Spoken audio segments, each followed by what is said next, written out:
Hello दोस्तों, welcome to our channel hot and pharma. यदि आप यहाँ नए हैं तो सब्सक्राइब बटन दबाना और बेल आइकन दबाना ना भूलें, ताकि आप स्वास्थ्य रिलेटेड यानी हेल्थ रिलेटेड कोई भी जानकारी बिल्कुल भी मिस ना कर सकें।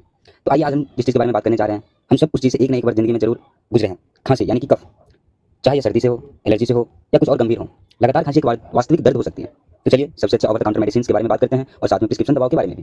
दोस्तों, ओटीसी मेडिसिन एक ऐसी दवाइयां हैं जिनमें आप डॉक्टर के प्रिस्क्रिप्शन के बिना अपनी स्थानीय फार्मेसी से भी ले सकते हैं। तो चलिए दोस्तों, आगे बात करते हैं कुछ की पॉइंट्स के बारे में। तो देखिए दोस्तों, विभिन्न प्रकार की खांसी की दवाएं हैं जिनमें एंटीटसिव, एक्सपेक्टोरेंट, एंटीहिस्टामाइन, डिकंजेस्टेंट और संयोजन दवाएं शामिल हैं।